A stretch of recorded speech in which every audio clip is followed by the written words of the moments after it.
This is Dana Samuelson with the American Gold Exchange. You're listening to the Average Joe Finances Podcast with Mike Cavagioni.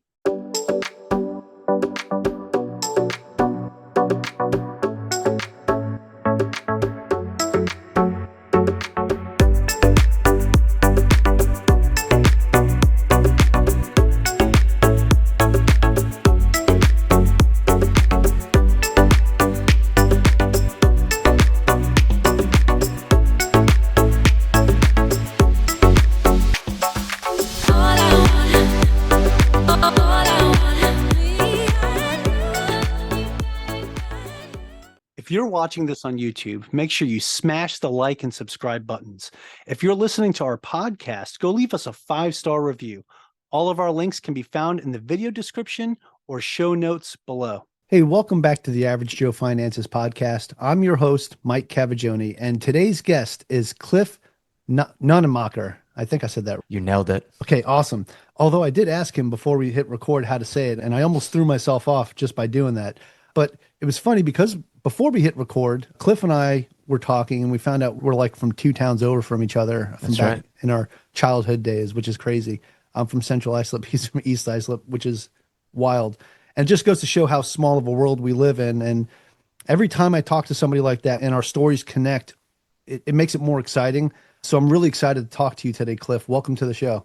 Thanks a lot. No, that's never happened to me, by the way. I've never met someone that lived like in a town next to me. Yeah. Not on a pod, not even just random like that. No way. You live right there. Yeah, and I grew up in Great River, and no one has ever grown up in Great River. So I went to East Islip High School, but yes, I grew up in Great River, which is a neighboring town to you, which is crazy. So I'm excited to be here. Thanks for having me on, Mike. Yeah, absolutely. Cliff, let's kick this off the same way we start every podcast episode. And I know a little bit about you from our conversation we have before we hit record, but my guests don't know a thing about you. So if you could, can you share a little bit about yourself and share your story? Who is Cliff Nonnenmacher? Yeah, I appreciate it. Thank you. As they heard, I'm from Long Island and I grew up there.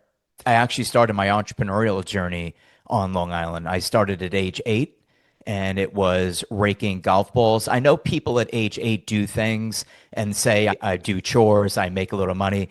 I was obsessed with making money, so I treated this like a full-time career. I was in the woods, in the country club, in Great River, literally every night, every day, every weekend, raking golf balls out of ponds, scouring the woods, because they're not all in the water. A lot of them are in the woods, they're in the tall grass. I'd clean them up and sell them. I did all sorts of random jobs. I've owned in total 12 brands. I did not start creating wealth until I got involved in franchising, which is why I have an undying devotion to the methodology of franchising. But I did a lot of different things. I've owned water sport concessions, parasail boats on the Jersey Shore, LBI for anyone listening in the Jersey Shore area. I was actually just up there. I had Marco Island, the Marco Island Hilton Grand Vacation timeshare, and we ran jet skis, catamarans, parasail boats, all that stuff. I believe, and it's in my book, Beyond the Brand, I believe that I was the first subcontractor in the world for McDonald's back in 1991, where we delivered food for them on Marco Island. So I basically created an Uber Eats concept. Obviously, the technology wasn't there, but we delivered for 16 restaurants, McDonald's, Little Caesars, Subway being some of the bigger names, and we delivered on an island that was 3 miles by 6 miles.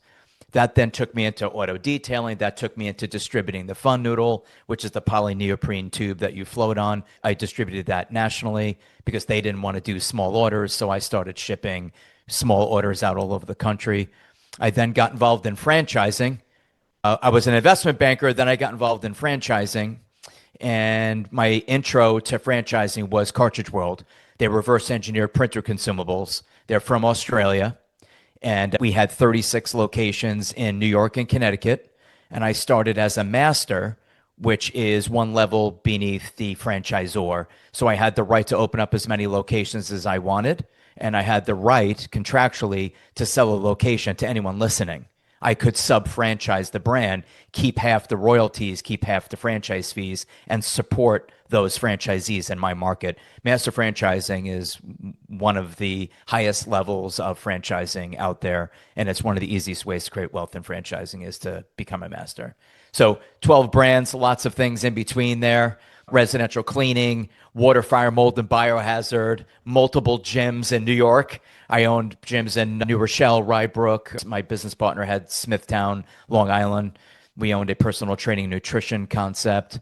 We're invested in boba tea. We're invested in pokey. So we're always in and out of a brand. We're always making an investment in something as long as it meets our criteria, which we could discuss if you'd like, that disciplined investor. But yeah, I'm here on the show. We now own a consulting company where we help people identify franchise opportunities. You've had guests on in the past, very similar methodology. Of course, I believe our approach is more disciplined, more thorough, and obviously we just have a ton of business experience to share with your listeners and help them navigate the process. Yeah. Wow, Cliff, what a background and what a journey you've had to get to where you are now. Obviously, everybody talks about, oh, yeah, when I was a kid, I would do what I need to do to make money because I was obsessed with making money. No, it sounded like you were really obsessed with doing whatever you had to do to make that money. And you found a particular niche that worked out really well by raking golf balls, because golf is a huge thing on Long Island. So it's not hard to go out in the woods and find them in ponds and lakes. I feel like that itch started to turn into something even more as you got older. I was taking notes as you were going, owning 12 different brands, but there was something you talked about that made me chuckle a little bit. I didn't want to say nothing, but when you were talking about the Jersey Shore and everything, it brought me back to when I was on my first ship in the Navy, and that show came out, and that's what everybody started calling me, because I was the Italian kid from New York. And I used to tell people, I was like, oh yeah, I used to go up to the Jersey Shore all the time. Every summer we would go there, and that's where we'd go do things, and there's stories. So that kind of reminded me of that and made me laugh a little bit. But did you go to man, LBI or what a you went to small Wildwood, world. Seaside Heights? Where'd you go? Wildwood? Seaside Heights. Seaside Heights? Yeah. Seaside Heights. Yeah, I was in LBI. Yeah. Okay. The boardwalk, man. I used to love it. My favorite place to go there was a place called Three Brothers Pizza, because you would get a slice of pizza and it was like eating 3 slices. Right. And I'd go the there wedge. and I'd be like, I right. want 2 of them. And my grandmother, my mother were always like, oh, not 2. I was like, no, I want 2. And I would finish them. That's half a pie, was a too. skinny 2 little slices thing, too. is half a pie. Right. Oh yeah, it was crazy. It was crazy. Cool But culture. yeah, that gave me a little flashback there. As you mentioned, I have had other guests on here that are franchise consultants and sharing what they do. That's one of the things I want to ask you then, Cliff, because you said that the way that you do things is a little bit more sustainable, right? So I wanted to ask you, what's the difference? What is the difference between how you do things versus how others do things? Yeah, I think that a lot of, number one, it has to come from experience, right? I never understood the concept of a male gynecologist. It flies in the face. It just makes no sense to me. It's like, I don't understand how you could relate to anything your patient is even sharing with you. Like, you're a dude, you don't even understand what they're going through. If you have any understanding of it, it's all textbook. That doesn't work for me. Like, I want to work with people that get their hands dirty. I want to take advice from people that are where I want to be, right? I want to guide people and say, look, I've been there. I've cut those checks, right? Feel that fear. I know what you're going through. I know what your spouse is going through. Like, we can advise the client to the right of a decimal point on everything they're experiencing throughout their process. We are very big on centering everything around the client, their risk tolerance, their investment objectives, their lifestyle, their phase of life, empty nester, 4 kids at home, like what their income replacement, like, why are you doing this?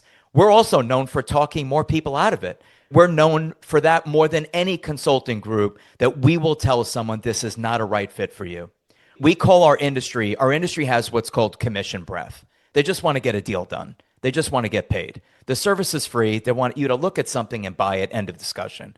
Like, I'm beyond that. Like, we're years beyond that type of behavior where you're trying to grind it out and make a living. Now, we're all about making sure that for whatever reason the client came to us, that we're actually achieving that exact investment objective. If it's scaling a business, if it's creating a legacy for your children, if it's to secure your spouse's future, if it's to intervene meaningfully in the life of your children or grandchildren, whatever you're here for, right? A lot of people don't have a pension today. They want an income stream in retirement. Some people retire early, their brain's turning to mush. They have no purpose, no identity, no business card. They want to get back in the game. They want to stay sharp and just generate some cash flow in retirement with no pension. So whatever those reasons are, you would think it's okay, regardless of their reasons. Can't they just buy anything? Absolutely not. Absolutely not. Like you can't just go in and buy a food concept or go in and buy some like an HVAC brand that requires licensing or a home care concept, depending on what state you live in. There are brands that are easy to make a living. There are brands that are an insanely heavy lift. There are brands that have a very, let's say, expensive employee, like owning urgent care center. You're hiring physicians. And then there are brands where you're hiring entry-level employees, like a maid service or something like that. So it just depends on what the client's trying to do. And that's what we do in the book. We go, that's the title, Beyond the Brand. If you notice, we don't come on shows and pitch concepts. Mike, your clients need to buy this brand. They really need to get involved in this industry. We don't do that. We go way beyond the brand and fully immerse ourselves in the client. I always say prognosis before diagnosis is malpractice. Know your client. Yeah, I love that, Cliff. And actually, it's funny that you're talking about diagnosis and prognosis. When you had mentioned something about like even owning an urgent care, I didn't even know that those are privately owned. It's amazing. I am actually amazed. I've been doing this for 25 years. I'm amazed that you could buy cannabis. We had a client that was selling an actual cannabis concept, a farm. It was over $1 million, $1.5 million cash, no debt, because you can't get a loan for it. It's not approved by the federal government. So you can't even deposit the money you're making in a bank because it's not a federally approved industry. But yeah, we have that. You could own a $3, $4 million urgent care center. You don't need to be a physician. You could own a medical weight loss brand. You do not need to be a doctor. How does franchising solve these issues? They solve it through having doctors on retainer, people working inside the office writing. Like medical weight loss is nothing more than appetite suppressants. Today, it's now semaglutides, it's Ozempic, it's Wegovy, it's a prescription. So if we could create these businesses in franchising, look at testosterone therapy. It's one of the fastest growing concepts last year. Doing male TRT, average location was doing like $1.5 million. It's crazy. And do you need to be a physician to do that? No, but you need to have access to medical professionals in order to execute the business. That's what I love about franchising. And I'm really glad you brought it up because one of the biggest issues I deal with, Mike, is I'll be working with someone and remember, an employee has a mindset and it's an employee mindset. Right? So when we start talking about brands with, let's just say, a coder, a guy that has been writing code with Amazon for a decade, and I'll bring up all these brands and he's doing this. No, it's not. I can't. I go, what? Why would you limit yourself? I don't know anything about it. Why would you limit yourself to only choosing brands that you have a background in, that you have direct industry experience? That's a job. You're an entrepreneur now. You want to become a business owner. We can invest in anything we want. That's why I've owned 12 brands. I didn't know anything about any of them. Nice. That's why I'm obsessed with the industry. I love it. I could literally reinvent myself like that. One minute I'm owning gyms. I am not a personal trainer. I never even really liked going to gyms, but I liked the fundamentals of being in the gym business in the past with registered dietitians teaching people how to eat, not just run on a treadmill. Caloric intake's 80%, 20%'s the gym. This country still doesn't understand that, which is why we're so fat, right? So then you get into, I'm going from that. Now I'm doing mold remediation, biohazard, crime scene cleanup, fire remediation, making millions of dollars in the restoration business. And then I'm invested in boba tea, one of the fastest growing beverages in the world. And so the beauty of franchising is it'll take you anywhere. You just have to believe in you, and that's the big issue. A lot of people lack that self-confidence. They just don't believe in themselves, so they start to look at only those things that they have an experience in. And to me, it is so self-limiting. I can't stand it. It's funny, too, when you talk about like things that are exploding right now. You had mentioned the boba tea and then also the poke. And it's funny because like I've lived in Hawaii now for about 7.5 years, and those were always things that were here. It was always a thing here, and you never heard about it anywhere else, right? That's right. And then all of a sudden it starts popping up back on the mainland and exploding. People are like, wow, discovering this for the first time. It's pretty funny how something that I was looking at, oh, that's just an everyday thing, but you introduce that somewhere that they're not used to it, and somebody tries it and they're like, oh, wow, I really like this. It just explodes. But anyway, so Cliff, you had mentioned your book, right? Beyond the Brand. That's right. And I know right now, is it out yet? It's in the pre-sale. It's going to print October 14th. People could go on Amazon right now and type in Beyond the Brand. They'll see my name. They could click on it. They could pre-order it. So it'll be out October 14th. Right now it's in the pre-sale. Awesome. It's doing very well in pre-sale. We're excited. We put a lot into it. This is not I'm telling you, Mike, this is not your normal franchise book. I've read all of them. That's why I bring this up, because I wanted to ask you, Cliff, what is it that this book is going to explain to me as That's somebody who would be potentially interested in opening a franchise or being a franchisee? What is this book going to tell me that other books don't? The first thing the book goes into is let's just get the mindset straightened out. Because if your mindset's not straight, everything is really an exercise of fertility. What honestly. you were talking about earlier, right? That employee versus mindset. Yeah. You got to get your mindset right, because the mindset largely will determine your success in life. And a lot of people have a bad mindset naturally. That goes into that. But what it really talks about is what is trending. We're living in a time of AI that is probably doubling, and measured in months, not even years. The speed at which AI is updating and getting faster and smarter. Next is humanoids and robotics. We're living in a time where most people listening are going to get disrupted. They just don't know it yet. I don't care what profession is listening to this episode right now. You will be disrupted by AI, humanoids, and robotics. It's a fact. You're talking about hundreds of millions of jobs are going to get displaced. I want to be the disruptor, not disrupted.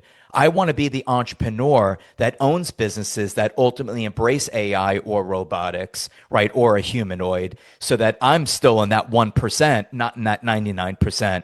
And that 99% wealth gap with AI is going to be really wide.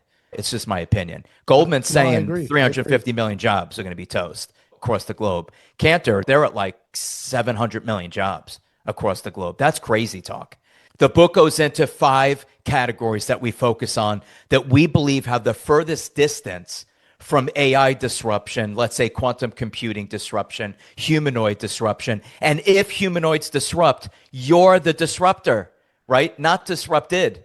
You're the one that's saying, oh man, wow, there's a guy doing home inspections now with thermal eyeballs and seeing moisture in the walls. I own that type of business. Let me go buy a $25,000 humanoid and let him go do home inspections, right? Look at 1-800-GOT-JUNK. Right now it's 2 men in a truck. It'll be maybe 1 man and 1 humanoid that could lift really heavy things. No workers' comp claims, no issues. So the book discusses 5 categories. Category number 1, we call the feminization of men. Why do we call it that? It's not to be political. We have weakened them over the last 2 decades. We told them, do not get in the trades, do not swing a hammer, do not become an electrician, go do gender studies, go do political sciences, go to college, go into debt 150 grand, do those things. And then they got out and said, I can't monetize this particular degree and I'm in debt. Versus get in a trade, it's a license to print money in the future. So the feminization of men category is a category where you're backfilling a multitude of industries. Let me explain. 1, any business that requires the use of a tool falls under that category. 2, erectile dysfunction. Crazy statistics on that. Crazy what's happening to men across the globe, not just America. Next, testosterone levels have plummeted all over the world. Not so much in Siberia, not so much in, let's say, Africa, but most of the world, men have suffered rapid rates of decline in testosterone levels, which is all equaling testosterone levels. Now they're depressed. Now they have ED. Now they have no libido. Now they can't have babies. This is all happening. This is not like opinion. You had 2 sides of the aisle in the last election talking about IVF. Like, when ever have they talked about IVF? That's how bad it is on trying to repopulate with our youth. They can't even have kids. So tools is my big win in that area. Roofing, siding, painting, HVAC, plumbing, electrical, etc. Number 2, since we're not having children, we humanized pets and animals. It's a $150 billion business. So anything involving the humanization of pets and animals, I'm in.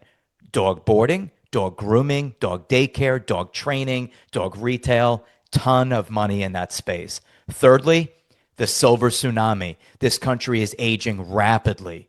You're talking about 10,000 boomers turning 70 every day. The demands are huge, and we don't have the youth to care for the next generation. Look at Japan. It's an ancient civilization. They're aging out, and they don't have youth to care for their elderly. It's crazy.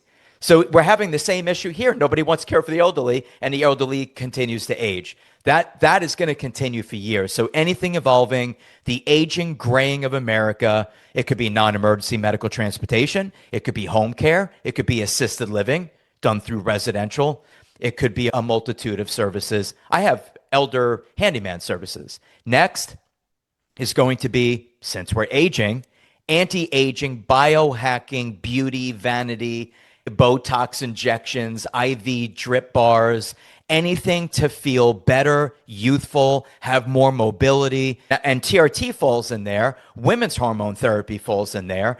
PRP falls in there. NACs fall in there. There's a lot of different things that fall. Red light therapy, sensory deprivation, contrast therapy. It all falls in there. I'm going to jump in on that though, Cliff, because the anti-aging thing's always been a thing. I remember since even when I was young, it was always like, oh, you need to do this, you need to do that to get less wrinkles and everything. But now, you know, since you mentioned that, you see it everywhere. The red light therapy, a lot of people turning to other Eastern medicines too, like with the chiropractor, massage therapy, acupuncture. That's right. All that stuff. And you're seeing a lot more of those things pop up for more like health and wellness. And I know that the target population is the aging population, right? I just wanted to jump in there because I see that stuff everywhere now, everywhere. It's very interesting comment you made. It's not just our youth. Look at these kids going to Ulta. Look at these kids are living in a time. I have 2 teenage daughters. Okay. I know about Ulta. Enough said right there, because they are competing against airbrushed images. So they're all about their look, their aesthetics, their perfection. It's a ton of pressure put on these kids. I feel terrible for them, but it is a reality. And social media has created that issue. But yes, it's not only our aging population, but it's our youth. They already have beautiful skin, but they want it to be perfect and blemish free. It's just crazy. But just my fifth, for the audience, my fifth category, final category that we focus on is anything involving our youth. A great segue. You brought up 2 kids. I believe that public schools have failed miserably when it comes to preparing our children for life, for really anything. Look at your show. It's like nobody teaches this. We need to listen to you and all of your other colleagues in this space to learn about money. It's not taught. Right? Nobody discusses it. It's just crazy to me how ill-prepared our children are. Critical thinking, challenging the status quo, knowing how to invest, being entrepreneurial. Nope. They can't even cook. They can't crack an egg. They took everything away from these kids. So franchisors are now backfilling cooking classes for kids. They're backfilling changing attire and life skills. They're backfilling art. Everyone thought that music and art in school was just a thing to do. What they didn't understand is that art and music trigger both hemispheres of your brain. It makes you a better problem solver. People who engage in art are more optimistic, positively about their future. It is great. They took it all away, all of it. And it's devastating to our kids. So youth enrichment is a huge category. You could make money in it, and it sets up a beautiful legacy to say, I intervene meaningfully in the life of children. That's what I've done. So that's why we focus on these 5. And again, you could hear the distance from AI, disruption, and all that stuff. And we could drill down in the book. And the book continues, man. It's very comprehensive. It is written by entrepreneurs for entrepreneurs. And there's a huge section in there, Mike, about fear. Fear is one of the most influential forces in our lives, and it is the least discussed. Everyone talks about killing it and crushing it and leadership and success and making money. Nobody talks about what prevents people from actually becoming wealthy, and it's fear. Yeah, no, I agree. Definitely. A lot of that, part of that fear is something we've talked about on the show a lot, the analysis paralysis, right? Where you just think too much. You look into something that you really want to do, and then you just overthink it, and then create this fear that really shouldn't be there, right? But wow, Cliff, so those 5 different segments, very interesting, but I can see the value in every single one of them as you explained everything going on. And that last one, it makes me think about, you don't have to just get into something because you want to make a quick buck. When you were discussing about the child youth and just helping children, all different aspects, but one of them in like their development and just being better as they go into adulthood, I think that one really hit, because when I talk with people about whatever it is that they want to do, and whether it's in real estate or owning a business or owning a franchise, you can do something that you really believe is making a difference. That's right. Right? Get into something that you enjoy. Don't just get into something to make a quick buck. Get into something that you really see yourself making a difference in the world. And if you do that, you're going to feel a lot better while you're making money. That's right. Sitting here. So and making a rewarding. difference. Yeah. And that is Totally that's agree with those things. A lot of times you don't really think about that. Yeah, the reward to yourself, obviously, as a business owner, is making money and doing well for yourself and taking care of your family. But really, where's that internal reward? Where's that feel good that you did something that impacted so many people? It's one of the reasons why I have this podcast, right? Yeah. The podcast for me is to be able to share stories like this and be able to share what people are doing in the hopes that it will help somebody jump off and set off and get into something that's going to change their life and make things better for them. And for me, like making a difference like that means more than anything. When I get a message on LinkedIn or Facebook or Instagram and somebody reaches out to me and they says, "Hey, Mike, on this episode, so-and-so, I reached out to them and now I'm doing their program and this is awesome." That to me really impacts me. And that fills right. my cup, right? That's right. And a lot of times you don't think about things like that. But what are you doing to fill your cup? What are you doing in life to fill your cup? Obviously for you, now you've got the experience. You did all these different things and had these 12 different brands, and now you're helping other people start their journey to do that, right? And what's the difference here? You have a podcast too, right? You have a podcast. That's right. And you go on different podcasts and you share about this.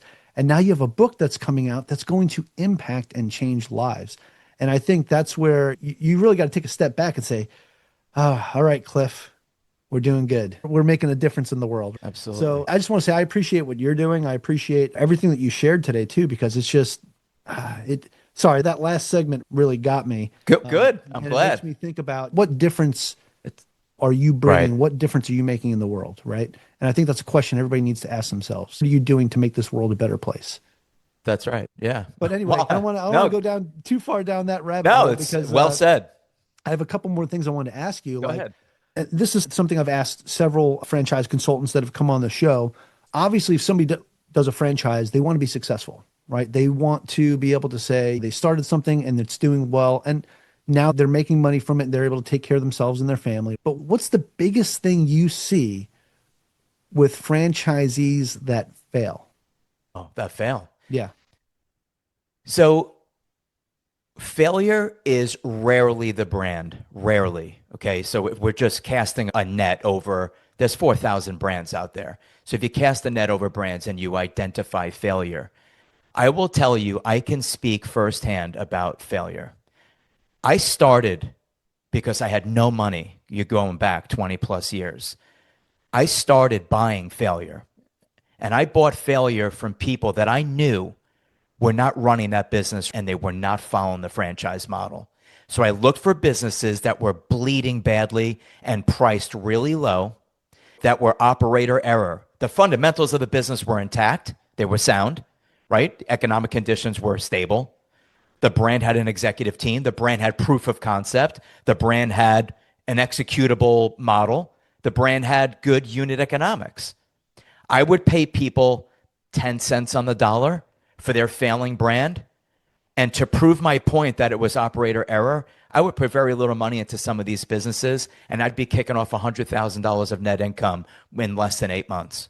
And I would sell that business at a 3-4 time multiple of EBITDA and then do it again. And that's how I actually met my business partner, Justin. We started buying failing gyms. I liked the fundamentals of gyms 20 years ago. I liked certain things about what we were seeing culturally. I liked this particular brand. I liked that this brand focused on eating, not just working out, but actually talking about nutrition, eating right for your body, and so on. So failure, in my opinion, is overwhelmingly people who will not follow a proven system and execute flawlessly. Most people can't. I know you're like, man, that just seems too simple. Really? The average person can't get in a car and put their seatbelt on. The average person in my neighborhood can't stop for a stop sign in their neighborhood with their neighbors. Like, people will not do the right thing. They just deviate. And that's where people get their head handed to them. They just deviate. People love deviating. They love doing things their way.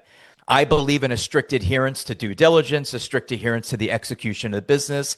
I subscribe to executing a business flawlessly. And I think that most failure, and people love blaming. They love blaming others for their failures. The reality is you own it. You bought it. Other people are successful. How do you explain that?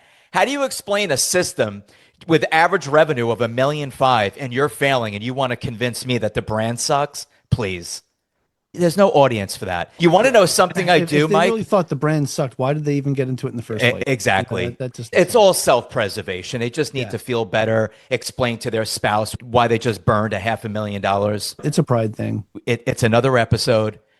You'd be surprised how the ego plays a destructive role in all of this. It's funny how far a little humility can take somebody if you just realized at one point where you are letting your ego take over. And if you could just actually take a step back and say, I've done that with several things in my life. I think ego took the wheel. I need to take a step back and see what's going on here and humble myself. Right. And Absolutely. I think if that's a skill you can put in your tool belt, it'll definitely come in handy because like you said, the people out there, people just do the wrong thing all the time. People, like you said, running stop signs or buy high, sell low. Like here on Oahu, we have more pedestrian deaths from people running red lights or hitting people in crosswalks and things like that. We have more deaths this year than we did over the entire year last year. And it's the end of August. Wow. You know? So what the it's heck? crazy. And like you said, people will disappoint you, I think. And you just have to understand that's one of the biggest lessons I try to teach my daughters is you can't let everyone else's mistakes or the way that they do things affect your life because people will disappoint you. Totally. Yeah. Totally. Anyway, I think I really like that answer. I wrote this down as you were talking. This goes to the whole ego thing, right? You do see that a lot where people will blame others or blame, like you said, blame the brand or just, they won't accept accountability. That's right. Right? That's the biggest thing. But the other thing you pointed out, which I think is huge because I talk about this all the time, is due diligence, right? So you came in, you found these brands that were, or these businesses that were bleeding off of a popular brand. And you were able to go in there and see, you guys just aren't doing this right. You're not operating this correctly. And you did your due diligence and you put it all together and said, see? So I think due diligence is huge. You need to make sure that you are actually dotting your I's and crossing your T's before you get into something. And that's something I wanted to ask you too, a franchise consultant, when it comes to dotting your I's and crossing your T's, why is it important that if I wanted to open a franchise, I just don't go out and pick something and do it myself? What's the importance of going to a franchise consultant? How's that going to help me? Yeah, it's a great question. Discipline. A lot of people lack discipline. They lack a strict adherence to due diligence. They don't even have formulated investment objectives. They don't even know why they're here. They don't know what's out there. People are highly emotional. They're very irrational, illogical. Like they lead with feelings instead of saying, no, I got to get back to the basics here. I keep looking at this business. It's $1 million, but I'm going to go into debt for $800,000. That can't be a good idea. And once I explain to people what their debt service payment is, they're blown away. So having some discipline, a roadmap, it also helps people overcome fear. So when you have a disciplined structure, when you have a process, that process helps people navigate the creep that comes into their head. You might fail. You're going to lose your house. Your spouse might leave you. Your kids are watching you. You better be successful. You're going to fail. Your kids are going to look down on you. This goes on. And of course, no one really has a loop playing in their mind that's of absolute success. It's all doom and gloom, because as the brain is wired for survival, not success. It's biological. It's not logical. So the brain is constantly looking for threats. And that's the ego, really. The ego is always looking for threats. Am I going to lose my membership at the country club? I have to downsize my house. How does that look in front of my family members? This is what goes on in people's head. It has nothing to do with business, has nothing to do with advertising and marketing, has nothing to do with acquiring new customers. Everything people think about has nothing to do with being successful. It's all doom scrolling on the internet and then doom thinking on a reel 24/7. I'm going to fail. That's what people do.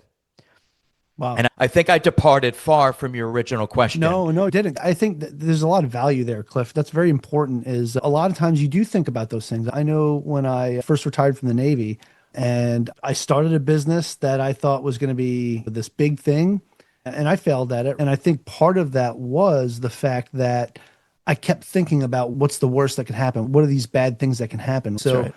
personally, I felt that. I think that's very important because I was very doom and gloom with that. If this doesn't work out, then, this is going to happen. If this doesn't work out, then this is going to happen. But guess what? I wound up figuring it out. I didn't lose my house. I didn't lose anything. We're Good good. for you. Good. It's true. We coach clients through that. Yeah. Like you asked, like, why me? Because we help you.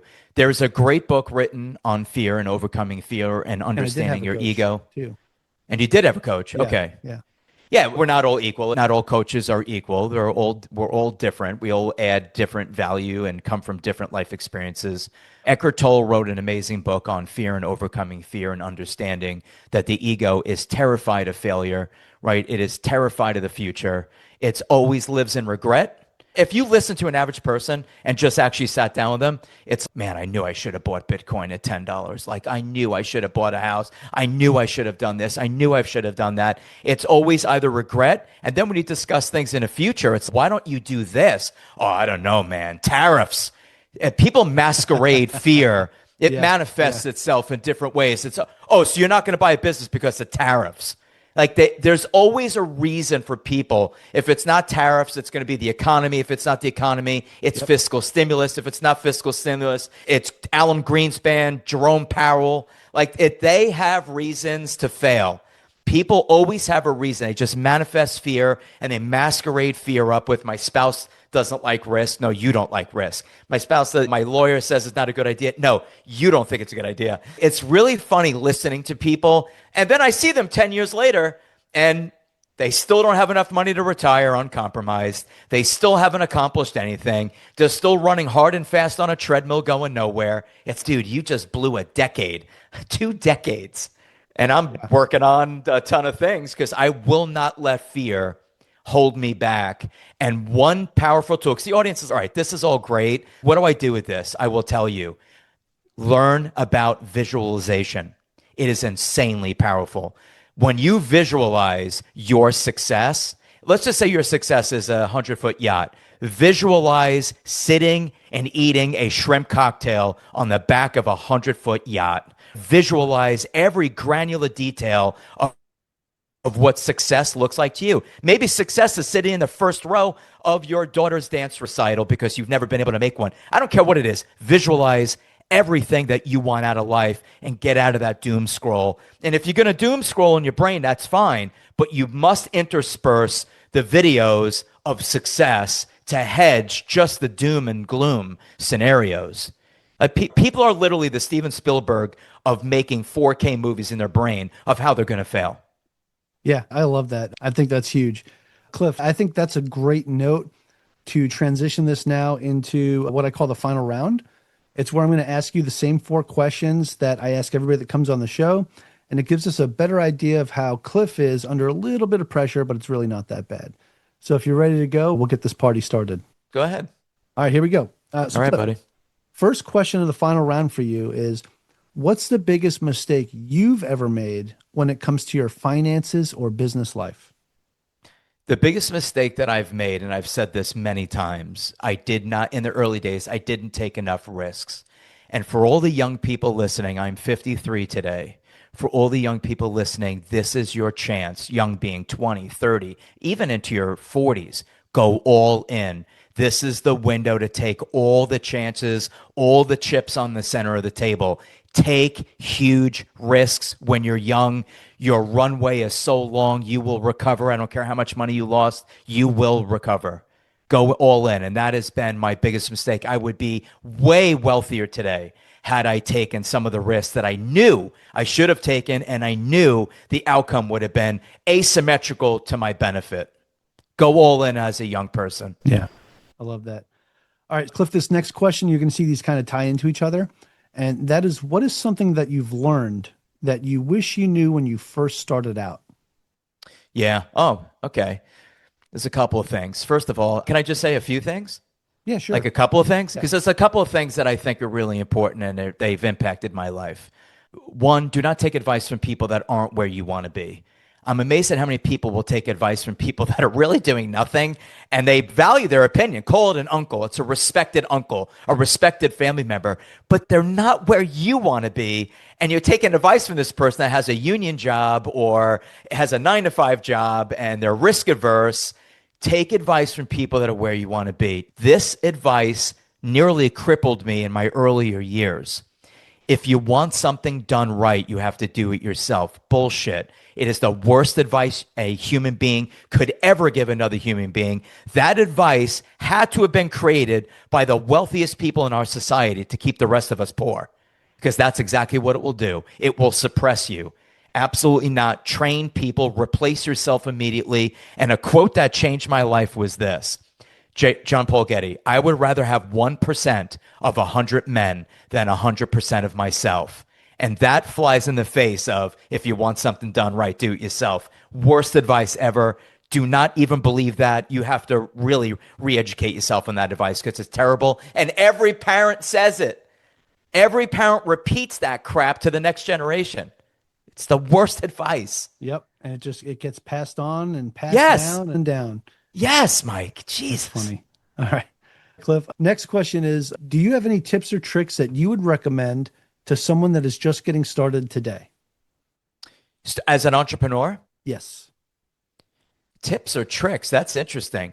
One, franchising is I don't know the audience. I don't know let's say there's two ways. One, if you're light on capital, franchising is a very expensive way to start becoming an entrepreneur. It's a very expensive way to do that. You could do something really small on your own, get a win under your belt, and upgrade the business. Get a win under your belt and upgrade the business. So if you're listening, you're like, man, all this stuff is great. I love listening, but I'm a perpetual listener. No, get off the couch. It's time to take action. Stop listening to other people's successful lives and start creating one for yourself. And don't keep saying, I don't have the money. I started businesses with nothing, raking golf balls, delivering food. All I needed was a car and a radio. This is 1990. I had a phone this big, right? Delivering food. It was crazy. I had pagers all over me from people paging me. It cost me nothing to do.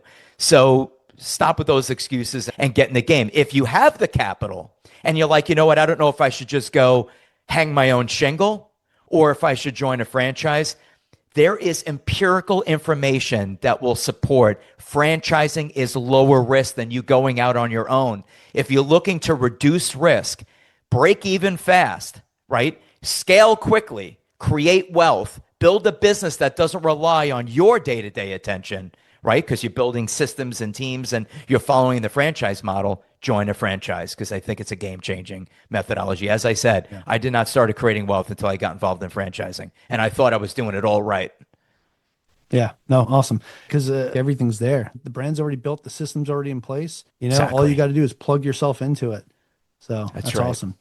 All right, Cliff, the final question of the final round is, and I'll preface this with besides your own, do you have a favorite business, investing, or real estate related book or podcast or both? So interesting. So I do have a podcast as Pursuit of Profit. It's very niche. It's just interviewing founders of franchise brands. My advice to the audience, if they wanted to do something, mindset, anything with Joe Dispenza, health, anything with Huberman, anything with Atia, anything with Tim Ferriss. We live in an era where we could literally listen into the smartest people on the planet. Can you imagine being born now, Mike? Like, seriously, can you imagine being born and you're being born in an era of podcasting where you can listen to the smartest minds in any facet of life, right? I'm big on getting the health and getting the mind and getting your energy levels because I truly believe that energy energizes others. They will fight like hell for you in business. They'll take a bullet for you, that whole methodology. So I do like to stay high energy, and to stay high energy, you have to remain healthy. There's things that you have to do. You have to live a certain lifestyle. So I do like those health related. As it relates to like business, my advice for the audience will be, I think that cryptocurrency and really just saying time out, learn about cryptocurrency, learn about the next generation of financial infrastructure because it's not what you think it is now. Okay, Bank of America the way you wire money, everything you do, ETFs, mutual funds, stocks, bonds, Charles Schwab, right, all TD Ameritrade, so on, has probably outlived its usefulness by at least a decade. At least a decade. Think about what I just said.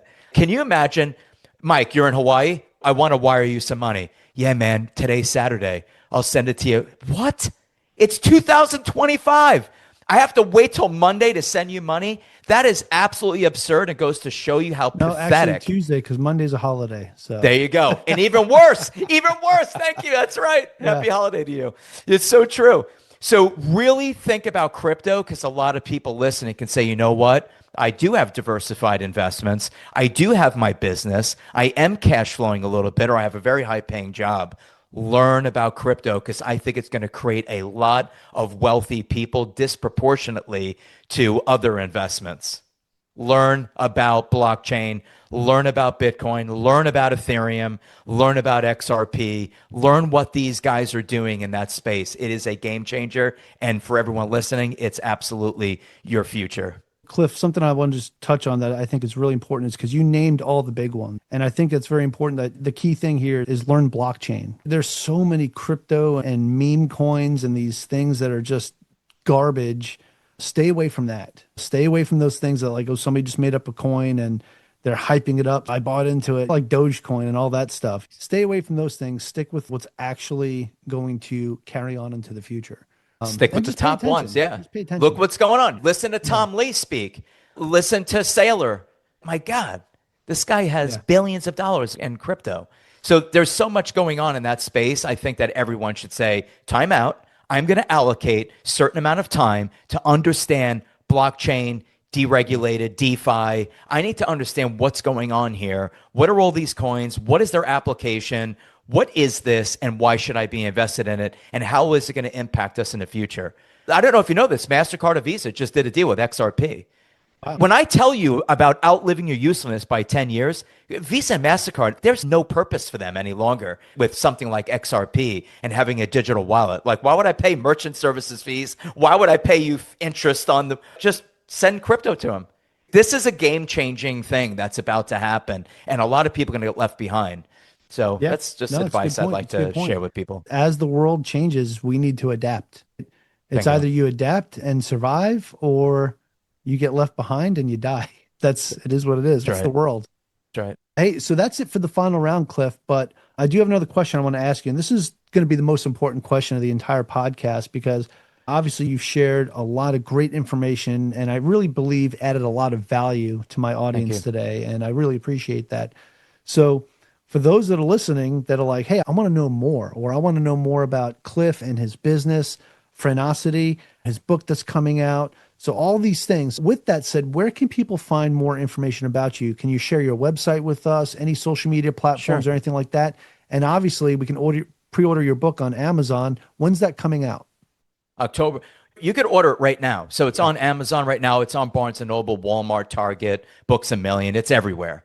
So the title is Beyond the Brand. My name's Cliff Nonnenmacher as the author, and my business partner, Justin Guevara, co-authored it with me. So you can find the book. We have a podcast that does not compete with Mike.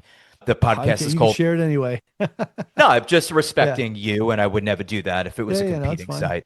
The show is called Pursuit of Profit. We interview founders or C-suite members of franchise concepts. So you're just listening in to an interview between me and a founder, learning about their brand, unit economics, investment, how they acquire customers. For people that are interested in learning about franchising, again, very niche show, but very impactful for people that are serious about franchising. You could also visit us on the web at Franchisee.com. That's FRANOCITY.com. And they can request information. Mike, I don't even know if I told you, like, our services are free. So we're paid like realtors or headhunters. So we're paid by the seller. We work for the buyer for free, and nobody believes free. It's free to the buyer. There is no scenario, no games where the buyer or your listener is paying for us. We represent over 600 brands, and we love to just work with people that have a genuine interest in not buying a franchise, Mike. I don't expect anyone to buy it. Just engage. Stop listening and engage. I love that. Actually, I was going to ask you if you had anything else you wanted to share with the listeners, but I think that right there to close off, stop listening and engage. Take action. I think that was something that you shared earlier today too. I love because you could sit here and listen to all these podcasts. You can listen to these people that are doing these great things, like you said, like sharing their success stories, or you could say, okay, I've heard enough of this stuff. I think I've got it, and go take action, right? That's right. That's the most important thing. Because if you don't take action, you're just going to sit there and you're just going to keep listening to other people. And like you were talking about your friend there a decade later, still not doing anything and not ready to retire. That's right. Yeah, Cliff, I really appreciate you taking the time today to join me and share your story and share what you're all about. I thought it was fantastic. I really did. Thank you so much. Yeah, I enjoyed it. I'd love to come back. I think you're great. You have a great interview style. And I had fun. This is a Saturday. I had a blast, honestly. So I really appreciate you having me on your show. Yeah, 100%. Hey, I also want to thank all of our listeners. I want to thank you all so very much for joining me and our special guest, Cliff Nonnenmacher, on the Average Joe Finances podcast. I would love it if you would go leave us a 5-star review and tell us what you liked about today's episode with Cliff. What's something you got out of this episode? Aloha from Hawaii, and have a great rest of your day. Thank you for making it to the end of this episode. Greatly appreciate you being here with me today on the Average Joe Finances podcast. If you haven't done so yet, make this the episode that you go leave us a 5-star rating or subscribe to our YouTube channel. The Average Joe Finances podcast is for informational and entertainment purposes only. Have an outstanding day.